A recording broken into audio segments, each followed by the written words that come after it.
Seseorang yang gemuk, ditanya, kenapa kamu gemuk? Jawabannya dia bilang apa? Kakek saya gemuk, nenek saya gemuk, bapak ibu saya gemuk, kita kebetulan genetiknya gemuk. Tapi kalau kecerdasan akan keuangan, kalau ditanya kenapa kamu miskin, kalau kita jawab, maklumlah nenek saya miskin, kakek saya miskin, bapak ibu saya miskin, kita genetiknya miskin kebetulan. Pada saat itulah semua orang akan tertawa. Kenapa? Karena kita tahu semiskin apapun orang tua kita punya kesempatan untuk lebih baik dari sebelumnya. Begitupun juga dengan kesehatan. Jadi sama sekali bukan salah nenek moyang kita. Saya Aderai, saya bersyukur sudah diberikan kesempatan untuk bisa berolahraga atau beraktivitas. Khususnya latihan beban, saya sudah olahraga 34 tahun. Saya bernafas sudah hampir 50 tahun. Jadi 49 tahunan lah kira-kira. Ya sebenarnya lebih kepada egonya anak muda ketika itu. Waktu saya dulu memulai olahraga itu, awalnya memang kepengen menjadi seorang atlet, kan ingin berprestasi. Kalau di dunia fitness dan binaraga, awalnya lebih kepada karena tinggi saya 183, berat saya hanya 55 kg, jadi kurus. Jadi keinginan saya ingin supaya lebih atletis.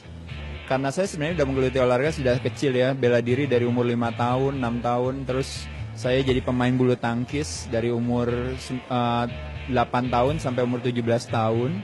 Terus jadi pemain voli, saya pernah jadi atlet atletik juga. Saya pernah mewakili Indonesia juga buat tolak peluru waktu itu.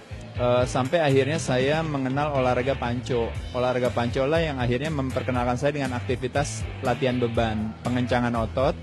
Yang dari pengencangan otot itu akhirnya saya diperkenalkan kepada binaraga gitu. Figurnya banyak sekali ya, mungkin sama seperti Pak Andri Wongso, saya juga mau jadi Bruce Lee. Tapi ternyata pas latihan ya jadi lebih gede dikit dari Bruce Lee.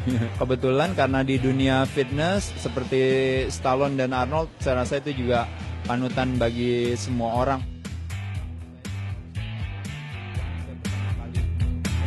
Niatan sehat, belum tentu sehat mengikuti.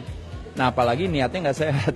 Itu lebih parah lagi. 2 dari 3 pria di Indonesia merokok. Mereka tidak menyadari bahwa sebenarnya sama halnya dengan keuangan, sama halnya dengan kekayaan, kesehatan itu juga membutuhkan sebuah edukasi. Betapa sebenarnya kecerdasan kita akan kesehatan yang rendah, itu yang akhirnya menjauhkan kita dari sehat, tapi apa yang kita pertahankan adalah kesakitan dan kesengsaraan kita. Tidak ada orang yang berkata, saya tidak perlu kerja, saya tidak perlu usaha, yang penting kaya.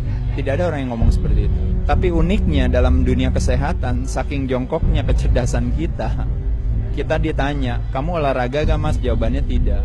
Kamu ngatur pola makan gak? Jawabannya tidak. Yang penting sehat, dia bilang.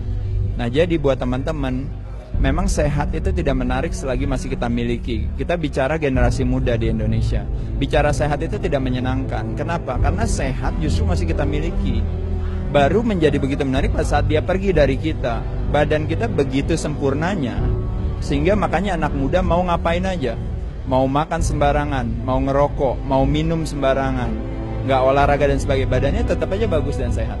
Sakit atau sehat itu murni di tangan kita sendiri. Perilaku kita mempengaruhi kualitas kesehatan kita. Sehat bukan yang utama, tapi tanpa sehat yang utama tidak bisa diraih. Sehat bukan tujuan, tapi sehat adalah sebuah syarat. Buat teman-teman sekalian, jadi kalau ditanya kira-kira apakah kalian berolahraga setiap hari, jawabannya tentu tidak. Tapi kalau saya tanya apakah kalian sikat gigi setiap hari, jawabannya tentu iya. Karena kita punya kecerdasan akan kebersihan yang tinggi. Bahwa saya tidak membutuhkan alasan cerdas untuk saya tidak sikat gigi, karena sikat gigi memberikan kontribusi, bukan signifikansi kepada orang lain. Jadi saya nggak butuh penghargaan atau pujian dari orang lain bahwa saya sudah sikat gigi. Tapi saya lakukan dengan senang hati karena saya memang mau bersih. Kalau sikat gigi, giginya yang senang. Maka kalau kita olahraga, siapa yang senang teman-teman sekalian? Jantungnya kita senang, peredaran darahnya kita senang, paru-parunya kita senang. Jangan melakukan sesuatu dengan susah hati, berkorban, terpaksa, tidak boleh. Kalau kita sampai harus merasakan olahraga sebagai sebuah pengorbanan, artinya apa yang harus kita lakukan? Merubah cara pandang kita. Saat itu kita akan bersyukur bahwa kita bisa menyenangkan diri kita, maka pada saat itu nanti kita akan bisa menyenangkan, bermanfaat bagi orang lain. Saya ucapkan terima kasih.